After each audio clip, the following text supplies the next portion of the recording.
Honored to be here. It has been, wow, quite an experience. I arrived last night. I had dinner with some of my former professors, and I had a great time. It has been amazing this morning to walk around campus and see how much it has changed. I hadn't been here in at least 10 years, perhaps more than that, so it is quite different. But we did go to the building where the philosophy department used to be, and that looked very much the same. So I spent many hours going between Cooper Hall and the library, many hours in the library, so I am delighted to be here. So I'm going to put this microphone because I am a walker, and I don't like to stand here in the podium, so I'm going to put this on, and so that I can walk while I talk. Okay, is this working? So far. Yeah. Okay, so I have this thing that allows me to walk at the same time. So this is what I'm going to be. Yes, this is what I'm going to be talking about. I'll discuss a little bit about some of the sex selection techniques, and I am going to focus particularly on one of them, that is the one that is more efficient. I will then talk a little bit about what is the opinion of different countries, international documents, and the use on the use of PGD, pre-implantation genetic diagnosis, again, which is the main technology that I am going to discuss. I am going to present the arguments that are the strongest arguments for the use of sex selection, for allowing sex selection, and then I am going to criticize those arguments. Okay? There are some photos, some pictures there. Those pictures are actually taken from fertility clinics that do sex selection. So the one on the top, the cute girl on the top, is actually from an article that is presenting evidence that the majority of sex selections in the United States actually are to select for girls rather than against. Normally, when we talk about sex selection, there is the fear that there is, the majority of people are going to be selecting for boys, and that's certainly the case in many countries, but apparently in the United States, the majority of sex selections are for girls rather than against girls. And the article, of course, is presenting this as if this was a good thing. I will show that, or I'll try to argue that actually that's not that great, even when, again, the selection is for girls rather than against them. Okay, so as I mentioned again, I'm going to talk about two different techniques, but I will discuss then the one that is most commonly used and the one that is more efficient. So one of them is sperm sorting. This is a technology that actually has been around for quite a while, but it has only recently become reasonably effective. And as you see, this technology, what it does is sorts the sperm depending on whether it has the X chromosome or the Y chromosome, because the amount of DNA that these two chromosomes have is different. So you get, as you see in the machine, you see that you will get a section of one of the tubes that has lots of X and one of the tubes that has lots of Y. So they are not able to completely separate all of the X or Y chromosomes, but they have a high rate of percentage. In fact, the success rate to select for girls is about 90%. The rate for boys is about 75%. For some reason, it's a little lower. This technology, however, is not used clinically. It is in clinical trials. It is patented. Microsoft has the patent.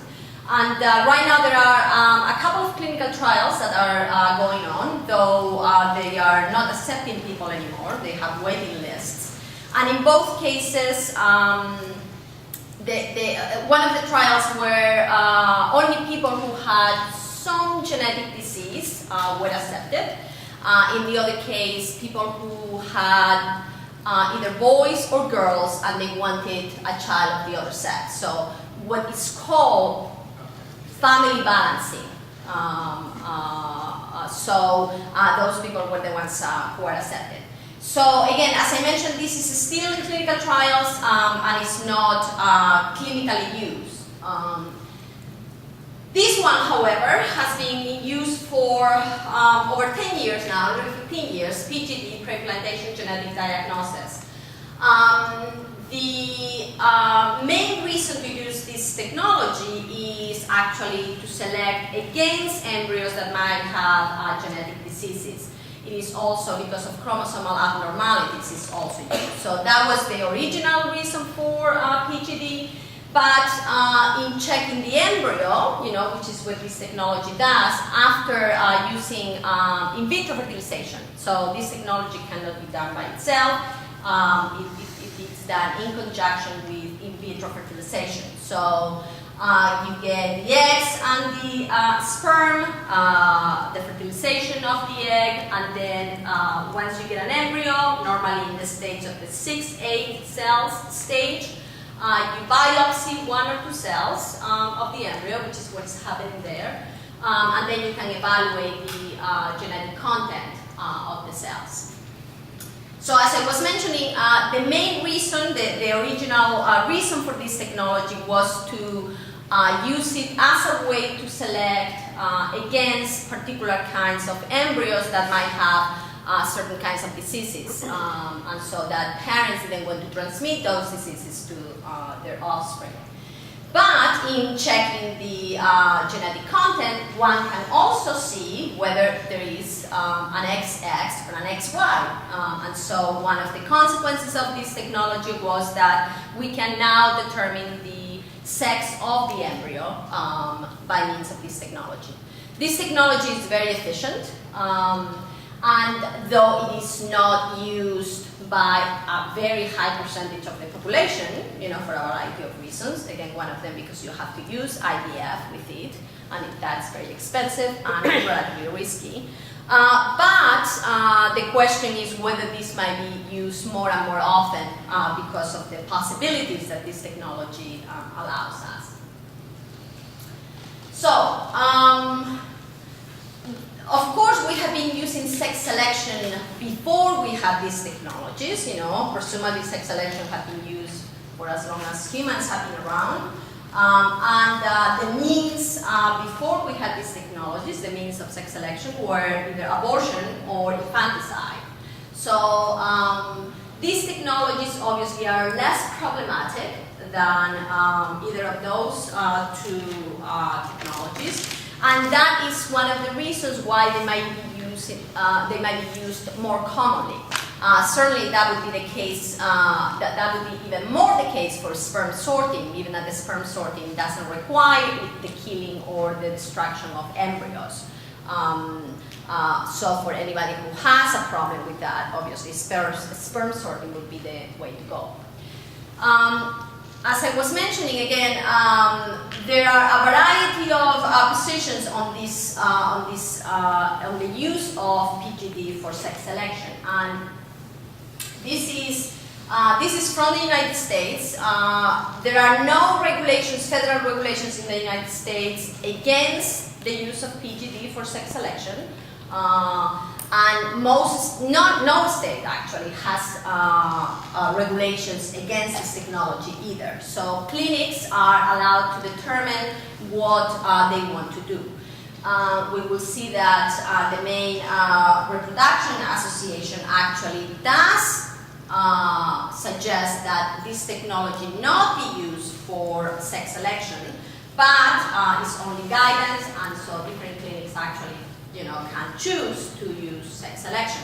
And as I was mentioning before, those pictures are from ads from clinics that do use sex selection. So this is the use of sex selection in 2007 and 2008, and this was published in 2011. And as you can see, the use of PGD has gone down for most of the uses. but it has increased significantly for elective sex, which is sex selection for social reasons. So people might use sex selection for medical reasons, and again, countries that prohibit this technology for social reasons don't prohibit it for medical reasons. There are different kinds of issues that arise when the reason to select is medical or not. And though some people might also oppose the use of this technology for medical reasons, in general, you know, there is an agreement that at least for medical reasons this is justified, for social reasons it is not. But nonetheless, again, in the United States, the use of elective sex selection is increasing. Now, the majority of countries, the overwhelming majority of countries that do regulate these technologies, reproductive technologies, actually prohibit the use of PGD for social reasons or cultural reasons, okay? This is the case for the majority of countries that regulate these technologies. It is not the case, as I was mentioning before, in the United States. Most professional societies also oppose the practice, and here is the American College of Obstetricians and Gynecologists. The committee, you know, have a guideline that argue that the committee opposes meeting requests for sex selection for personal or family reasons because of the concern that such requests may ultimately support sexist practices. This is the main reason that is given by, again, countries that regulate this technology, by the different organizations. The main reason is the possibility that this technology might actually support sexist practices. This is the case also for international documents. This is the European Convention of Human Rights and Biomedicine. Most European countries follow these guidelines, which is one of the reasons why most European countries that regulate these technologies actually prohibit this use. And in Article 14 says non-selection of sex. The use of techniques of medically assisted procreation shall not be allowed for the purpose of choosing a future child's sex, except where serious hereditary sex-related disease is to be avoided. Again, it's okay for medical reasons, it is not for social reasons. So, given this context, where the majority of professional societies, even in the United States, reject the use of sex selection for non-social reasons, where the majority of countries actually that regulate this technology also prohibit the use of this technology, what kind of arguments can we give to support the use of this technology? So as I was mentioning, I am going to offer what I think is the strongest argument for a defense of sex selection for social reasons, and then I'll criticize those arguments. So, the people, those who defend the use of sex selection for social reasons, normally use a procreative liberty framework, a rights framework, liberal rights framework, to support the use of sex selection for social reasons. And they argue that reproductive choice is a basic freedom, and that interference, precisely because it's a basic freedom, interference with people's autonomous reproductive freedoms is illegitimate unless serious harm can be proven.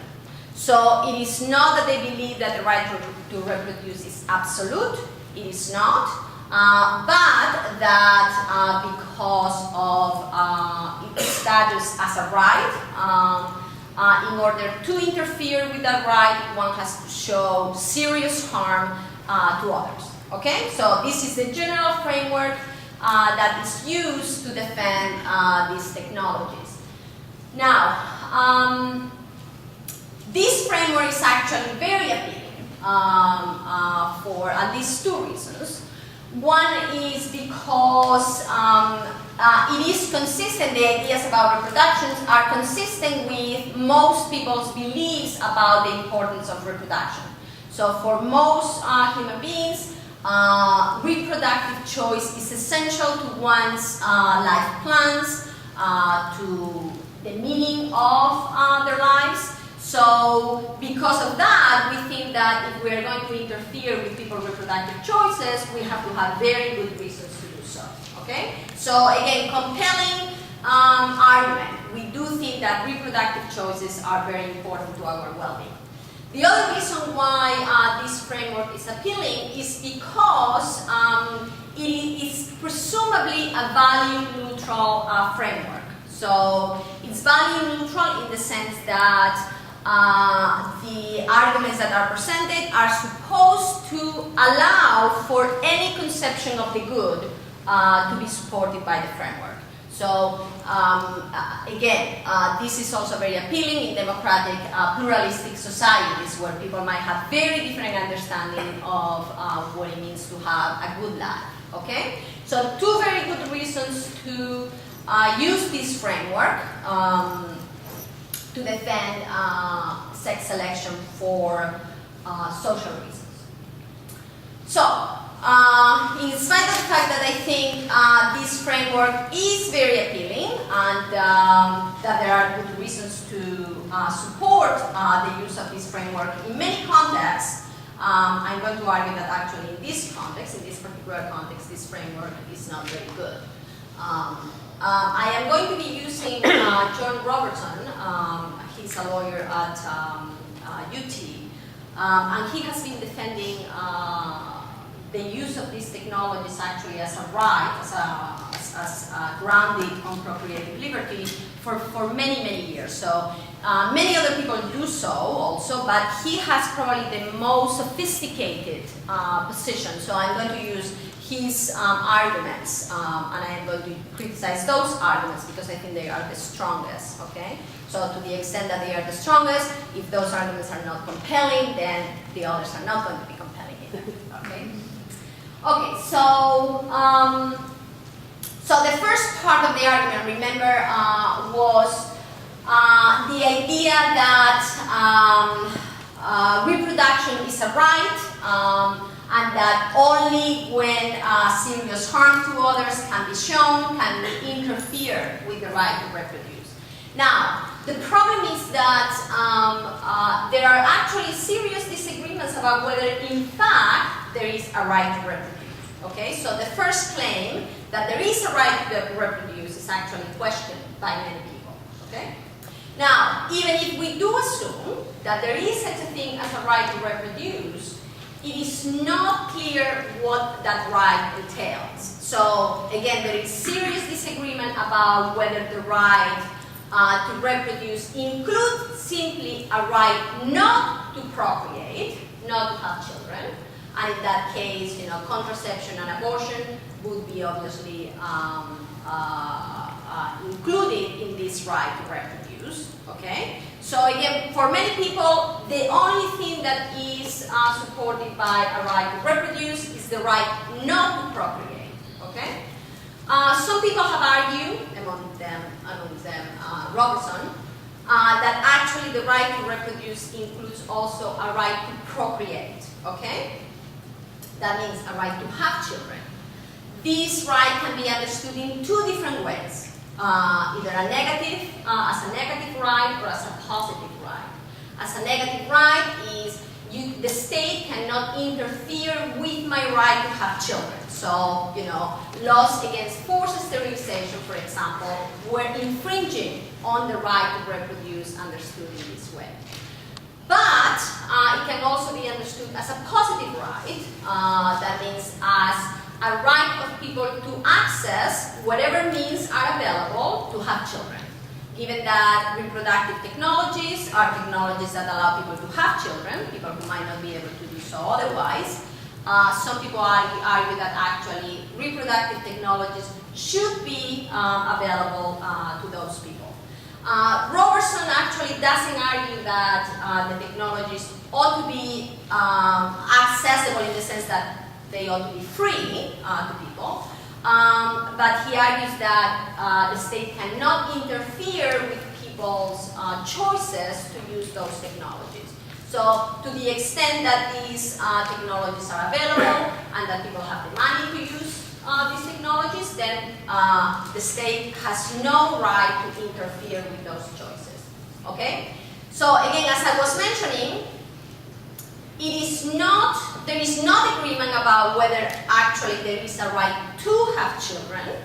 And even if there is one, there is not agreement about whether what that right in fact entails. Okay?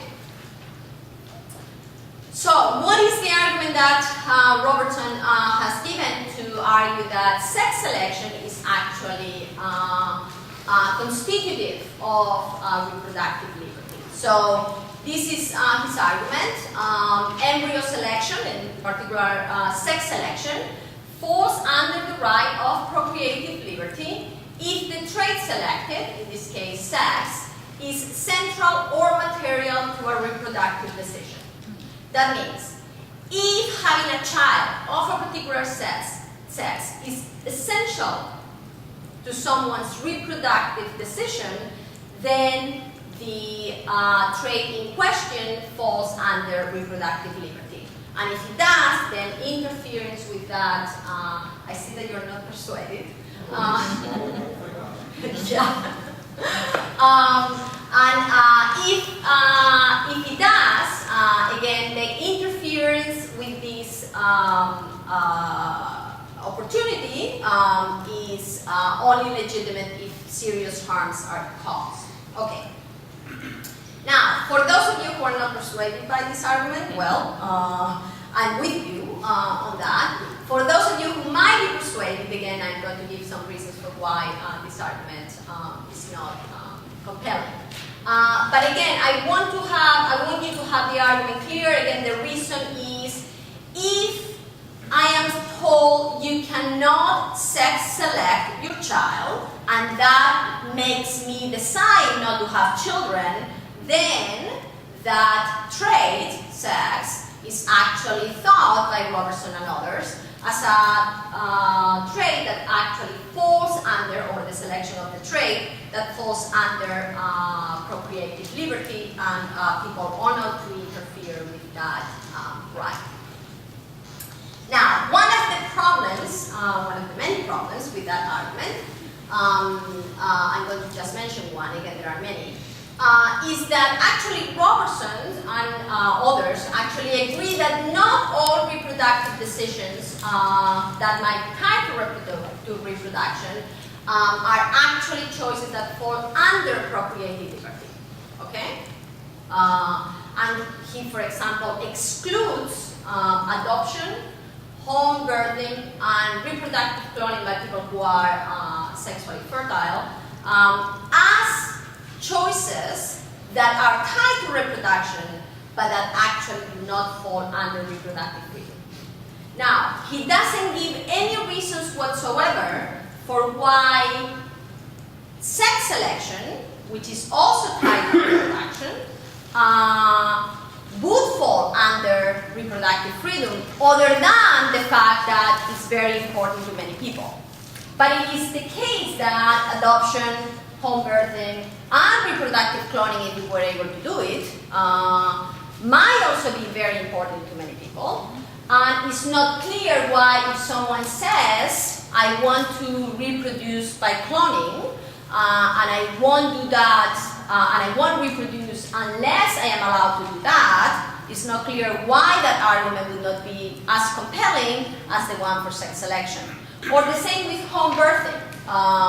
It is not clear why, if someone is not allowed to give birth at home, and they say, I won't reproduce unless I am allowed to do that, why that wouldn't fall under the scope of procreative liberty.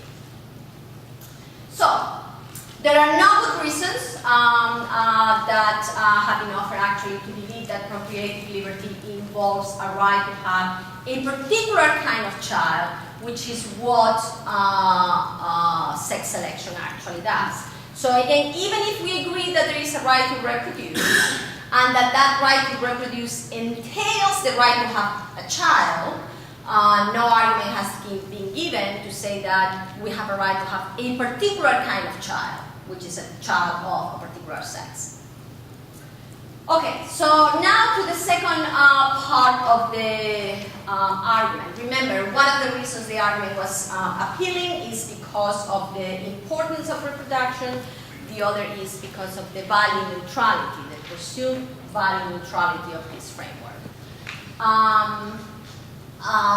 Again, because this is presented under the rights, the liberal rights framework, it is presented as if it were value neutral, and therefore, again, as if it's consistent with a variety of reasonable conceptions of the good, and that is why, many of us can think this is an appealing framework to use when we talk about, important issues such as reproduction.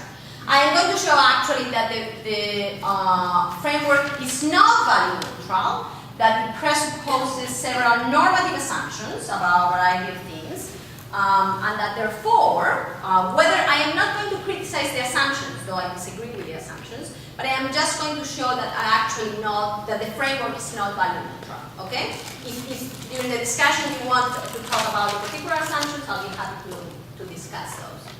So there are at least three important factors that involve normative considerations that are actually presupposed by this framework. One is the understanding of sexism, another is the conception of parenting, and another is ideas about the goals of medicine. So I'm going to discuss each of these. So, supporters of sex selection do accept that sexism is a bad thing. Okay? And that if we could show that these technologies increase sexism, then this would be a reason to interfere with the use of these technologies. Okay? So they do accept that. They, however, argue that there is no evidence that these technologies actually contribute to sexist practices. Now, why is that they think that? Well, because they have a particular conception of sexism. For them, sexism is simply the belief that one sex is more valuable than another sex. And I mean, certainly that's not a very strange idea of sexism. Certainly, it's a relatively common idea of sexism. The belief that one sex, normally the male sex, is superior to the other sex, normally the female sex. So, if that is the conception of sexism that is presupposed by this framework, then it makes sense that they have not been able to find evidence that these technologies contribute to sexism. Why is that? Well, one of the reasons is because, I was mentioning before, in the United States, the majority of people who use this technology actually use this technology either to select for girls or to do family balancing. So these are families who, again, as I was mentioning before, already have boys and they want a girl, or already have girls and they want a boy. So the argument is, if people are using these technologies to have children of either sex, it cannot be the case that they have sexist beliefs. Now, I'm going to leave aside the fact that people can have children of both sexes, even when they believe that one sex is superior to the other. We're going to leave this aside, and we're going to concede that, in fact, in the United States, the majority of people who use these technologies do not have sexist beliefs. They do argue, however, they accept that in other countries this might be the case, and normally countries such as India and China are used as examples of places where regulating these technologies might be appropriate because of the preference for boys over girls. And in fact, the use of sex selection is a problem both in China and India, in spite of the fact that these technologies are illegal in those countries. So again, their argument is that in the United States, these technologies are not contributing to sexist beliefs, And the other reason why they might also believe that these technologies could be, that interference with this technology would be legitimate, would be if the sex ratio were to change. And again, this is the case in India and China. It is not the case in the United States. I mean, one of the reasons is, again, as I was mentioning, because it's used for family balancing. The other is because, I was saying before, very few people obviously have access to these technologies because they are very expensive. What would happen if more people did? We don't know. But it makes perfect sense to say that at this point at least, there is no way to show that these technologies are contributing to sexist practices or contributing in some way, in some harmful way, to, again, a difference in sex ratio. But that presupposes a particular conception of sexism. There are other conceptions of sexism that are at least as equally reasonable, and those are that's a conception that maintains that there are rigid gender roles, and that it is those gender roles that determine, how is that people have to behave, whether they are men or women. Now, it happens to be the case that clinics and proponents of sex selection do agree with the gender roles, okay? Because in fact, if you go to the web, you rarely will find the use of this technology called a technology for sex selection. It is usually called a technology for gender selection, because gender selection is what people who want to use this technology really want. They are not particularly interested in the physiological differences between males and females. They are interested, according to people who have used these technologies, and again, supporters, on the different experiences that people have from raising boys and raising girls. But those different experiences are usually associated with particular kinds of gender roles. Now, there is little doubt that beliefs in rigid gender roles do cause harm. We just have to look at our society, for example, to know that. Beliefs in rigid gender roles continue impeding the success of women, and they are bad both for males and females. They are particularly bad for women, obviously. And again, we have lots of evidence of why these rigid gender roles actually harm people and harm societies. If we do have this conception of sexism, then it would not be that difficult to prove that these technologies contribute to sexist practices and sexist beliefs. Indeed, in this case, we have now medicine condoning the use of these technologies for what are clearly, again, intending to create children of a particular gender rather than simply children of a particular sex.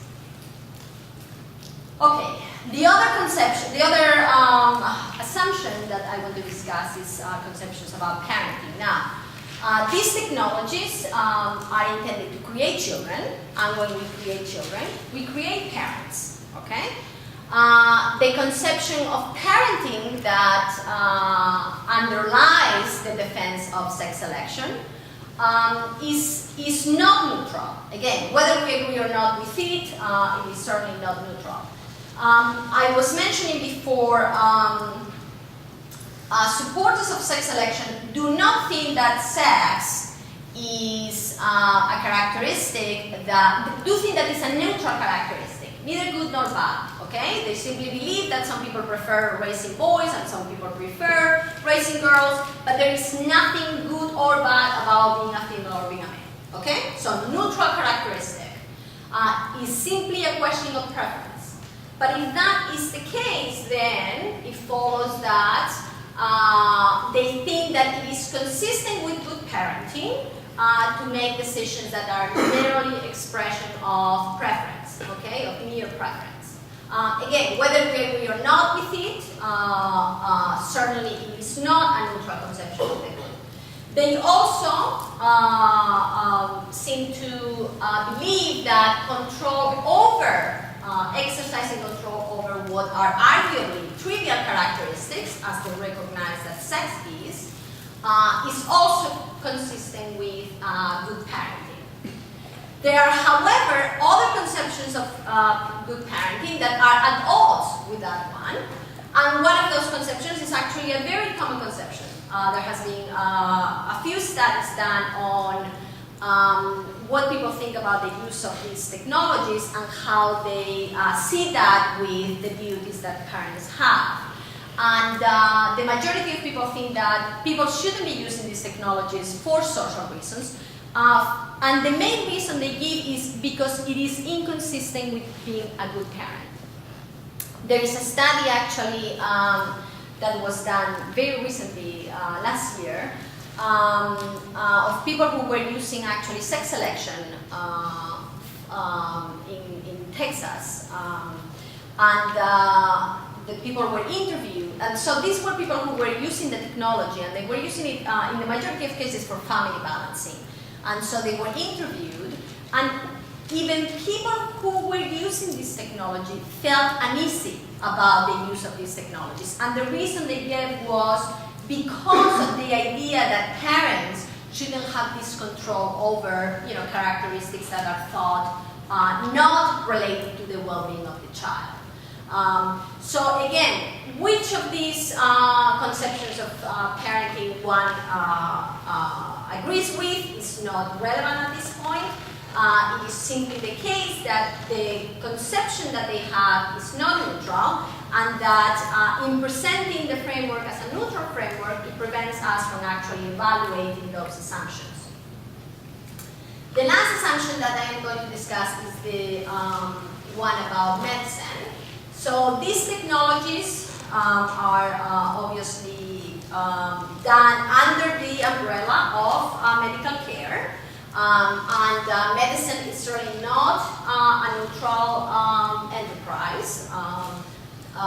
There are a variety of ideas about what duties physicians have, what the goals of medicine are, what virtues physicians ought to impersonate. So, given this, it is important to know, whether there is any particular understanding of medicine that grounds this defense of sex selection. Remember that I mentioned that proponents of sex selection do not think that sex is a particularly important characteristic, so it's a neutral characteristic. So that means that they think it is consistent with the goals of medicine to have doctors to pay heed to expressions of mere preference.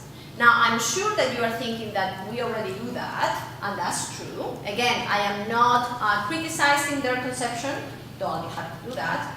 I am simply arguing that it's not a neutral conception, okay? So, for one, again, it simply it says that it is consistent with the goals of medicine to just do whatever people might want, whether or not what people want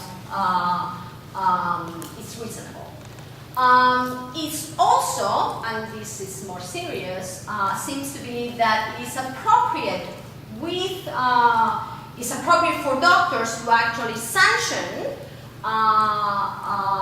preferences that are actually grounded on false beliefs. So, how is this so?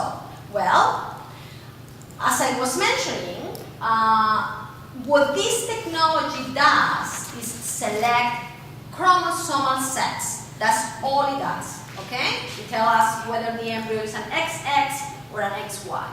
But what people want is a child who behaves and who has characteristics that are normally associated with being a female or being a male.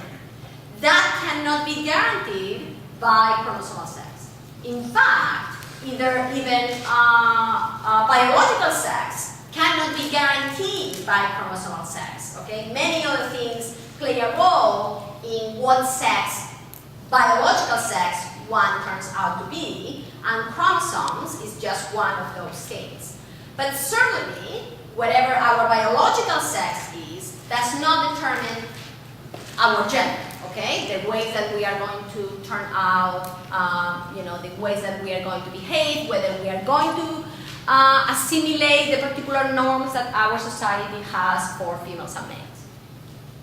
But when people go to the doctor, to do sex selection, what they want is a girl that's going to be wearing pink, but what the doctors can guarantee is simply an XX.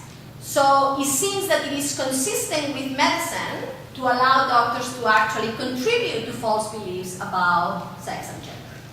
Now, again, whether we agree or disagree with this idea of, the goals of medicine, I'm not going to discuss that, but it is certainly not a neutral conception. There are other conceptions of the good. You have there some other possible conceptions of the goals of medicine: to cure, to prevent disease and disability, to promote health, relieve suffering. And I think there are a few people who would argue that sex selection actually falls under any of these categories. Again, whether or not you agree with these conceptions of medicine, of the goals of medicine, and determining what the goals of medicine are, if indeed, there are goals of medicine, is a very difficult task. Many people might have lots of disagreements, but in any case, it's clear that actually the proponents of sex selection do have a particular understanding of medicine, and that understanding is not value neutral and is at odds with other conceptions of the goals of medicine. So, at least in the context of sex selection, I would argue that this is in the context also of other kinds of embryo selection, but particularly in the case of sex selection for social reasons, the use of this procreative liberty framework is problematic. It is so, first, because there are no compelling justifications to believe that actually sex selection falls under procreative liberty, and because though the framework is presented as value neutral, it is far from being a value neutral framework. It has particular assumptions about what constitutes sexism, what means to be a good parent, and what the goals of medicine ought to be. As I mentioned before, if you want to talk about some of these assumptions, I'll be happy to do that. But my point here was just to show that the framework is actually not valid.